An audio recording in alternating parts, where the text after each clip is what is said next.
तो भले ही। अब अपने आगे इनके बाद में और कौन से वो पढ़ लेते हैं।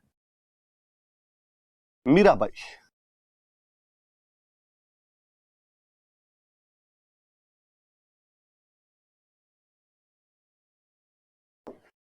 मीराबाई के बारे में पढ़ लेते हैं। कई बातें जो जब हिस्ट्री पढ़ते हैं तब साथ साथ में पढ़ ली जाती है कि जैसे मीराबाई का जो जन्म था, पाली में गांव पड़ता है कुड़की, उस कुड़की गांव के अंदर हुआ था पाली में।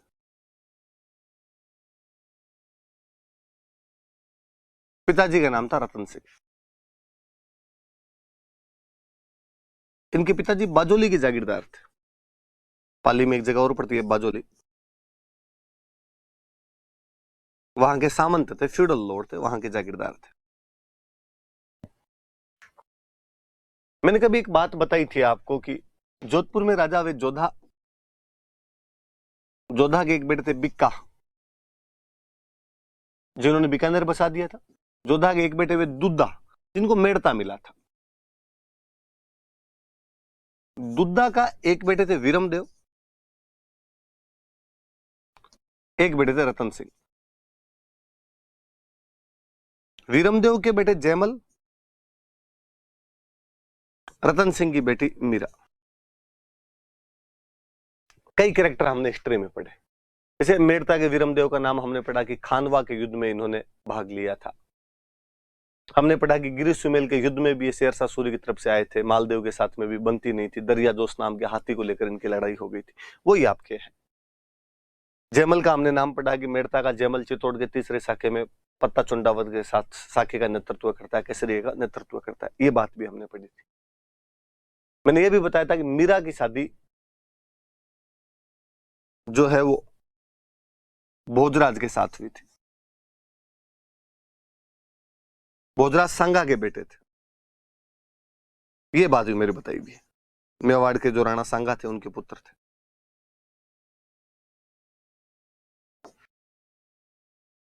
खानवा वाले युद्ध में केवल वीरमदेव जी ने भाग नहीं लिया था। खानवा वाले युद्ध में मीरा के जो पिता थे रतन सिंह, इन्होंने भी भाग लिया था, और मीरा के पिता रतन सिंह इस युद्ध में लड़ते हुए शहीद हो गए थे, इस युद्ध में वीरगति को प्राप्त हुए थे। तो मीरा के जो पिता है रतन सिंह जी, ये खानवा के युद्ध में लड़ते हुए मारे गए थे। मीरा के पापा का नाम रतन सिंह, रतन सिंह जी बाजोली के जागीरदार हुआ करते थे। इनके बड़े भाई वीरमदेव जी राजा बन गए, रतन सिंह जी सामंत बन गए। पिताजी का नाम दुद्धा, मेड़ता इनकी राजधानी हुआ करती थी। कहते मीराबाई का खुद का पालन पोषण मेड़ता में हुआ था, वो यहाँ मेड़ता ही रहा करते थे। दुद्धा जी जो थे मेड़ता के राजा, या जो मीराबाई के दादाजी हैं, भगवान कृष्ण के बहुत बड़े भक्त थे। तो कहते हैं दुद्धा जी भक्त थे, तो मीराबाई का स्वभाव तो है कि घर में जैसा माहौल होता है वो माहौल बच्चों को मिलता है। तो मीराबाई भी भगवान कृष्ण को मानती थी, खूब ही मानती। एक बार की बात है, मेड़ता में बारात आई हुई थी। मीरा बच्ची थी, अपने दादा दादी के साथ में खड़ी बारात देख रही थी। बाल उत्सुकतावश जिज्ञासावश सवाल पूछ रही थी, ये कौन है जो घोड़ी पर बैठा हुआ है? कहा गया तो दुल्हा है। घोड़ी पे क्यों बैठा हुआ है? तो इसकी शादी है। नए कपड़े क्यों पहन रखे? तो शादी में नए कपड़े पहनते हैं। किससे होगी इसकी शादी? तो वो दुल्हन है। बच्ची ने पूछते पूछते पूछ लिया, तो मेरी शादी किससे होगी? लगा दादा दादी को, यार क्या जवाब दे बच्ची को, और कुछ दिमाग में आया नहीं। वहां भगवान कृष्ण का मंदिर था पास में, भगवान कृष्ण की पूजा करती थी। मीरा भी साथ में खड़ी रहती, वो जानती थी कृष्ण भगवान है। और उन्होंने कहा कि तेरे पति ये है, भगवान श्री कृष्ण है। कहते मीराबाई ने इस बात को थोड़ा सीरियस ही ले लिया। मीराबाई भगवान कृष्ण को अपना पति मानते थे, सगुण पूजा करते। मीराबाई भगवान कृष्ण को अपना पति मानकर कैसी पूजा किया करती थी? सगुण पूजा किया करती। बड़ी हुई मीरा राजकुमारी थी, वो मेड़ता की। राणा सांगा के सुपुत्र ज्येष्ठ पुत्र भोजराज के साथ में उनकी शादी की गई। पर मीराबाई कृष्ण भक्ति में इतने लीन हो गए थे, मारो तो गिरधर गोपाल दूसरों ना कोई वाली फीलिंग थी उनकी। उनका ये मानना था कि दुनिया में मर्द एक ही है, भगवान कृष्ण। मेरी उससे शादी हो गई। तो जब वो ससुराल गए अपने, तो उन्होंने अपने पति को भी कहा कि ठीक है, सांसारिक जीवन चक्र है, सारे रिश्ते नाते निभाने ही पड़ते हैं, विधि विधान जो है वो सारे करने पड़ते हैं। मेरी भी आपके साथ शादी हुई है, पर मैं जिस तरीके से सांसारिक रिश्ते निभाए जाते हैं, विवाह का जो एक पति पत्नी के बीच का रिश्ता होता है, वो मैं निभा नहीं पाऊंगी। मैं पति भगवान कृष्ण को मानती हूं, मैं सारे दिन पूजा पाठ में ही रहूंगी। भोजराज जी बेहद महान आदमी। भोजराज जी ने कहा मीराबाई को, निश्चिंत रूप से पूजा पाठ कीजिए, आपको इधर सांसारिक मोह माया की तरफ ध्यान देने की आवश्यकता भी नहीं। कहते हैं भोजराज जी ने मीराबाई के पूजा पाठ में किसी भी प्रकार का व्यवधान उत्पन्न नहीं किया था। लोग अक्सर मजाक उड़ाते, भोजराज जी को कहते कि तुम्हारी वाइफ तो भगवान कृष्ण में ज्यादा ध्यान देती है, तुम्हारी तरफ तो ध्यान ही नहीं है, तुम्हारे से कम प्यार करती है, भगवान कृष्ण से ज्यादा प्यार करती है। और भोजराज जी का क्या रिप्लाई है शानदार। भोजराज इनका, यार तुम मूर्ख हो, तुम इस बात को यूं क्यों नहीं देखते कि मेरी पत्नी से प्रेम के मामले में मेरी टक्कर भगवान कृष्ण से है। डायरेक्टली भगवान कृष्ण मेरे प्रतिद्वंदी है इस प्रेम के मामले। तो आनिया बानिया से तो कोई संबंध है नहीं, उससे तो प्रेम कर नहीं रही, तो टक्कर ही लिए तो भगवान से टक्कर लिए तो देखी जाएगी, जो होगी वो होगी। क्या रिप्लाई है उस बंदे का शानदार सा। समय का कूच चक्कर था कि भोजराज जी अर्ली एज में डेथ हो जाती है। मध्यकालीन रीति रिवाज तो कहते हैं कि अक्सर राज परिवार की जो महिलाएं थी, वो अपने पति की मृत्यु के बाद उनके साथ सती हो जाया करती थी। राणा सांगा तब तक जीवित थे और राणा सांगा ने कहा कि नहीं भाई, मीरा भगवत महिला है, भक्ति करने दी जाए इनको। मीरा को सती नहीं किया गया, सती नहीं हुए मीरा भाई। आप पति वैसे भगवान कृष्ण को ही मानते हो अपना, लगे रहो इस भक्ति में अपने। खानवा वाले युद्ध में मीराबाई के पिता रतन सिंह जी की डेथ हो जाती है। खानवा युद्ध के थोड़े दिन बाद सांगा की डेथ हो जाती है।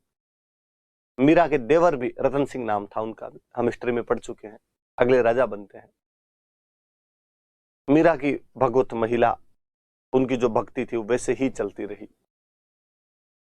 1531 में रतन सिंह जी बूंदी के सूरजमल के खिलाफ लड़ते हुए मारे जाते हैं, जो मीरा के देवर थे, जो मेवाड़ के राणा थे। अब मेवाड़ के नए राणा बने विक्रमादित्य। इस टाइम मीरा के विक्रमादित्य के बीच में थोड़ी टसल देखने को मिलती है। हुआ यूं कि रैदास जी बहुत पहुंचे हुए संत एक चित्तौड़ आए हुए थे, सत्संग लगा रहे थे अपने। मीराबाई उनके सत्संग सुनने जाया करते थे। आप इस बात को समझना, ये केवल एक सिंपल बात नहीं है कि मीराबाई रैदास जी के सत्संग सुनने जाया करती थी। बात यह है कि मीराबाई ने इस एक कार्य से उस मध्यकालीन समाज के सारे टेबू तोड़ के रख दिए थे। उस मध्यकालीन समाज के तथाकथित रीति रिवाजों को ठेंगा दिखा दिया था उस महिला ने। विक्रमादित्य का कहना था कि आपको रैदास जी के सत्संग सुनने के लिए नहीं जाना चाहिए। क्यों? क्योंकि राज परिवार की महिलाएं पर्दे में रहती, घर से बाहर नहीं निकलती, विधवा महिलाएं घर से बाहर नहीं जाती। रैदास जी समाज की तथाकथित दलित जाति से आते हैं, इसलिए आप उनको अपना गुरु नहीं बना सकते, उनके सत्संग नहीं जा सकते। मीराबाई एक साथ 3 उन गलत धारणाओं को धत्ता बता देती है। जब वो राज परिवार की महिला होने के बावजूद, विधवा होने के बावजूद, दलित जाति के महान संत रैदास को अपना गुरु मानती है। उसने एक साथ जाति पाति तोड़ने के और नारी सशक्तिकरण के बिरले उदाहरण पेश कर दिए थे। वाकई मीराबाई फेमिनिस्टों की आदर्श होनी चाहिए, पर भारत में फेमिनिज्म का मतलब अलग ही निकाल दिया गया है। क्योंकि मेरा भाई भगवान कृष्ण की भक्ति कर रही है, यहां फेमिनिज्म का मतलब है कि जो भगवान कौन माने, मंदिर वंदिर जाए, फिर किस बात की फेमिनिस्ट है। मुझे लगता है यार मीराबाई वह पहली महिला है भारत की जो ये कह रही है माई लाइफ माई चॉइस। ऐसा मैं नहीं कह रहा, ऐसा गांधी जी और कहते हैं।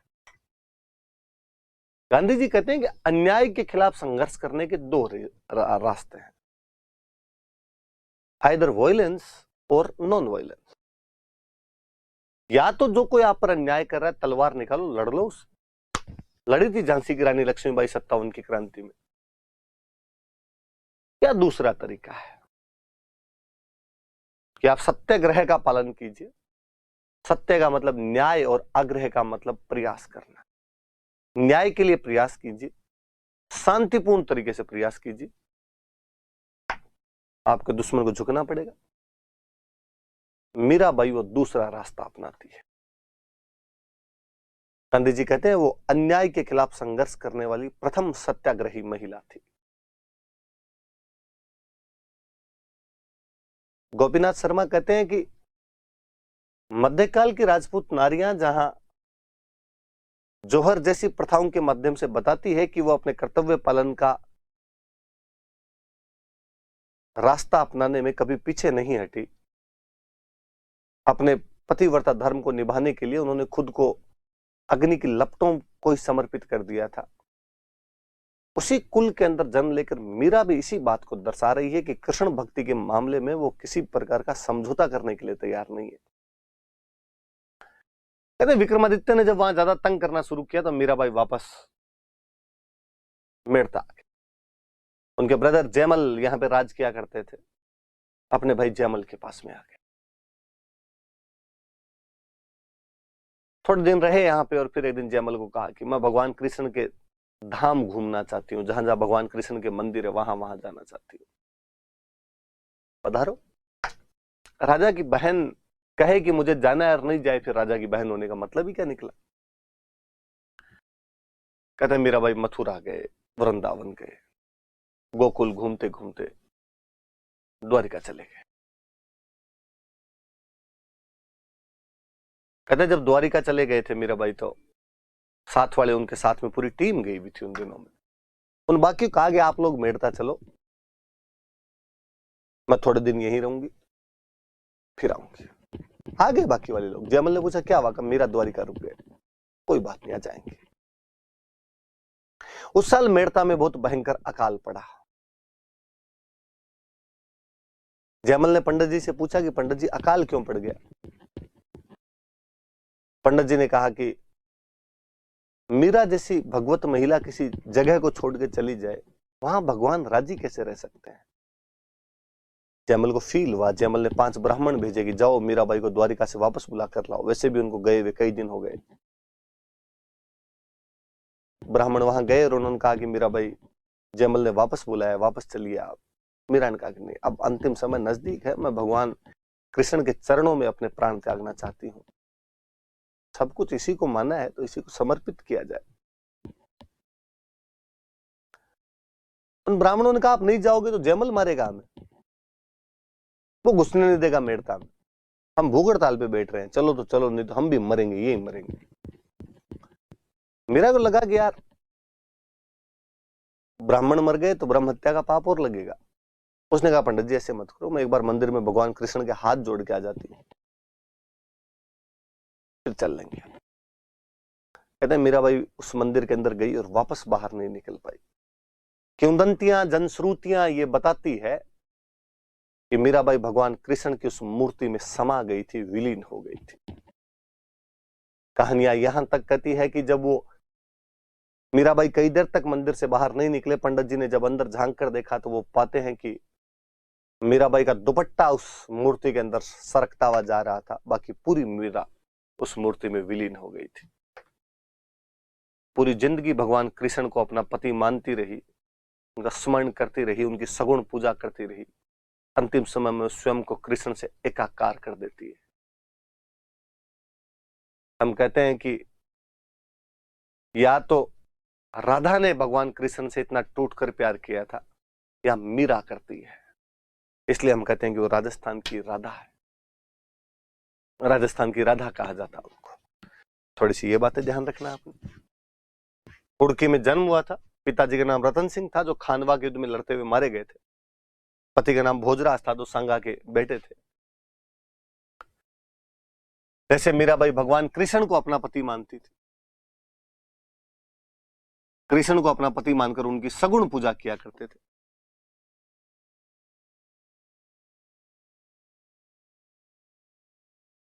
द्वारिका के रणछोड़ मंदिर में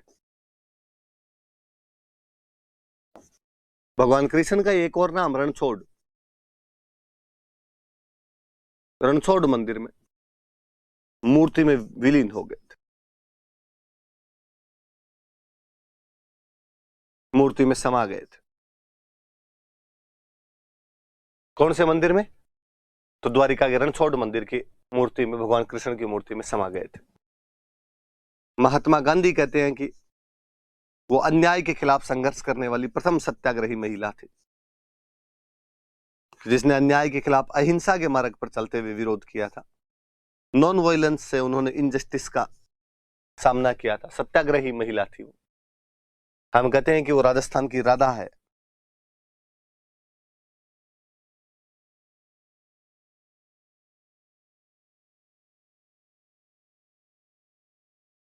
इंटेलिजेंट थी, खूब सारी किताबें लिखी मीराबाई ने, गोविंद के गीत लिखे। ये तो छोटे छोटे पद लिखे, खूब सारे पदावलियां ही कहते हैं उनको, मीराबाई की पदावलियां। गोविंद के गीत लिखे इसलिए हम कहते हैं गीत गोविंद। गीत गोविंद वो नहीं, जयदेव वाली नहीं, जयदेव वाली किताब अलग है। मीराबाई के गोविंद के गीत है तो हम इनको गीत गोविंद नाम से कह देते हैं। भगवान कृष्ण की एक रानी थी रुक्मणी, तो इन पर किताब लिखी रुक्मणी मंगल। भगवान कृष्ण की एक रानी थे सत्यभामा, जो भगवान कृष्ण से नाराज हो गए थे, इसलिए उन पर किताब लिखी सत्यभामानु रूषणो।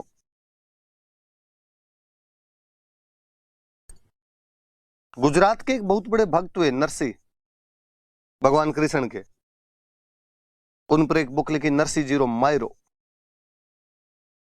कहते हैं ये किताब रत्ना खाती नाम के व्यक्ति के सहयोग से लिखी थी।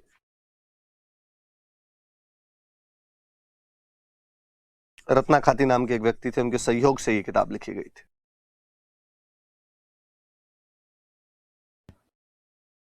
पदावलियां लिखी थी, गीत गोविंद लिखे थे, रुक्मणी मंगल लिखा था, सत्यभामानु रूषणो और नरसिंह जीरो मायरो, जो रत्ना खाती के सहयोग से। मुझे लगता है आप में से ज्यादा लोगों ने नरसिंह जी वाली बात भी सुनी होगी कि गुजरात के भगवान कृष्ण के एक बहुत बड़े भक्त थे और मायरा भरने के लिए जा रहे होते हैं, भात भरने के लिए जा रहे होते हैं, पैसे नहीं होते हैं पास में, लगता है बेइज्जती हो जाएगी वहां पे बेटी के जाएंगे, और जब पैसे नहीं होंगे रिश्तेदार क्या सोचेंगे। तो रास्ते में सोचता हुआ जा रहा होता है, तभी एक बंदा लिफ्ट लेता है उनसे। उस बंदे को इस बात का पता चलता है कि इस बंदे के पास पैसे नहीं और भात भरना है। वह बंदा उनकी तरफ से भात भरता है, मायरा भरता है। आज भी हम गांव के अंदर वो गीत गाते हैं, भर दे मायरियो सांवरिया नानी बाई को, ये सांवरिया नानी बाई का मायरा भर दे। और वो सांवरा भर के गया था। उस गीत की लाइनें मुझे अब भी याद आती है कि वो जब लिफ्ट लेने वाला व्यक्ति बैलगाड़ी पर बैठता है, नरसी उससे पूछते हैं कौन है।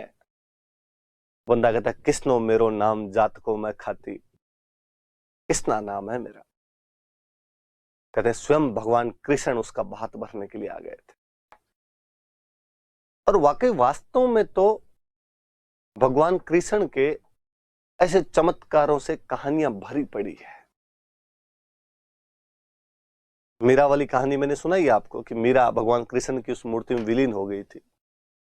लोग कितना माने कितना नहीं माने पता नहीं, मानने वाला इसको चमत्कार कह दे, ना मानने वाला इसको अंधविश्वास कह दे, पर ऐसे और भी खूब सारी कहानियां हैं। कहते हैं कि मेड़ता के पूरे राज परिवार पर भगवान कृष्ण की बड़ी कृपा थी। कहते हैं जब जयमल राजा थे तो मालदेव ने एक बार अटैक किया था।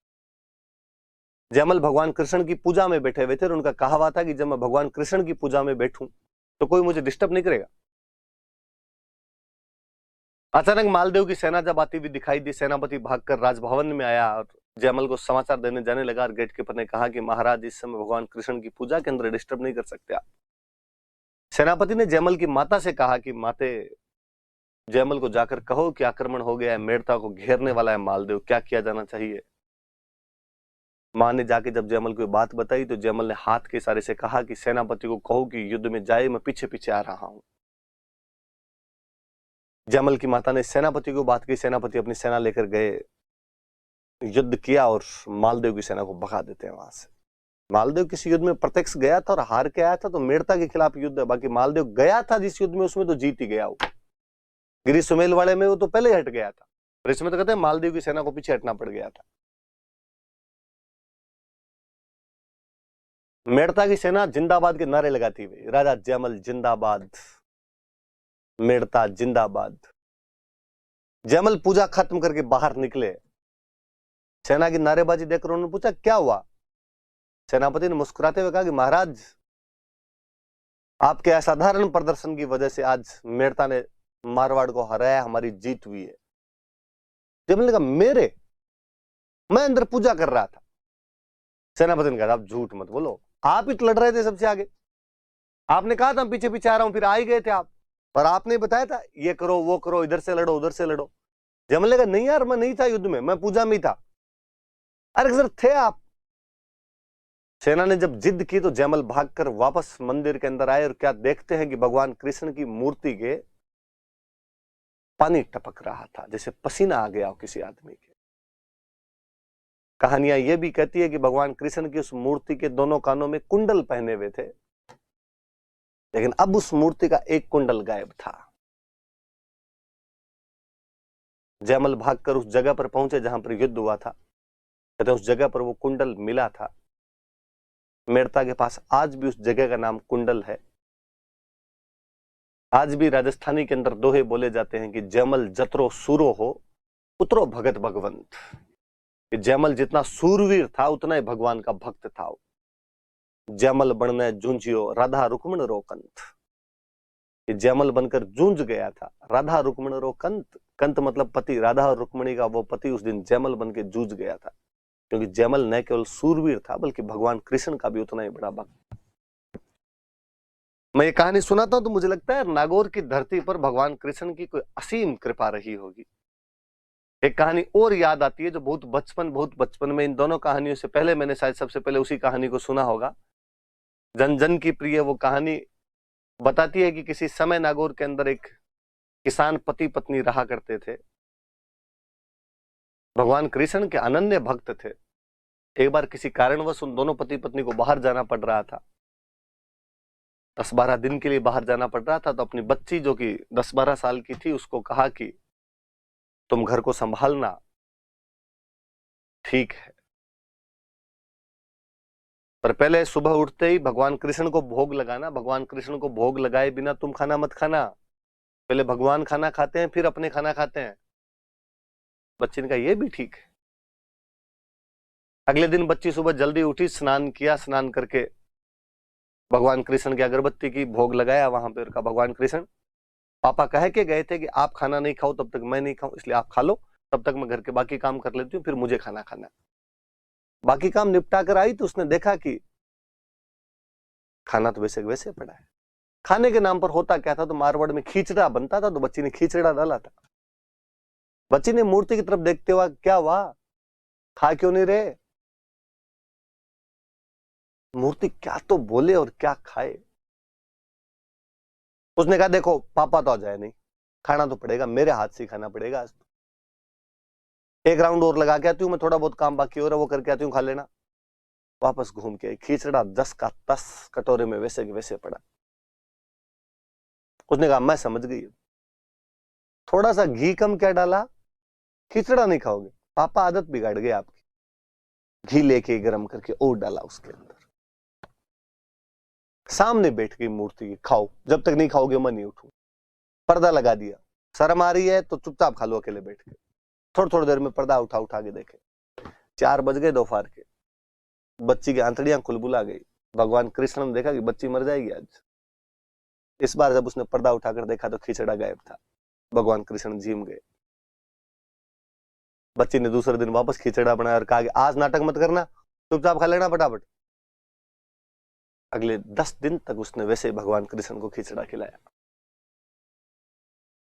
निश्चित समय पर मम्मी पापा वापस लौटे, मम्मी रसोई में गई, रसोई में जाते ही मम्मी ने घी वाली केतली संभाल ली। अपनी भी मम्मियां बाहर से जब भी आती है तो घी वाली केतली ही संभालती है, महिलाओं का घी में जीव ज्यादा रहता है उधर। देखा कि घी की केतली खाली, बर्तन खाली। बुलाया बच्ची को और कहा कहां गया घी, कहां गया?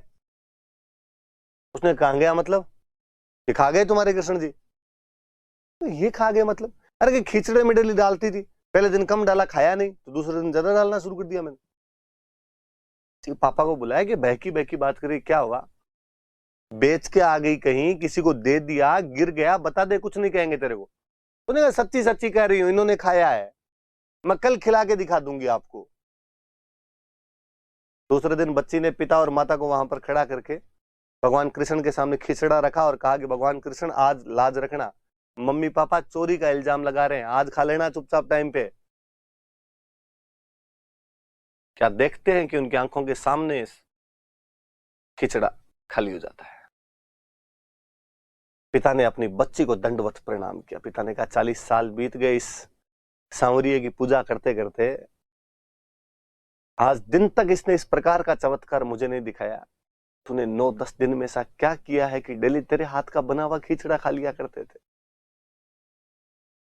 हम आज दिन तक उस बच्ची के गीत गाते हैं, उस भगवान की महान भक्त महिला के गीत गाते हैं।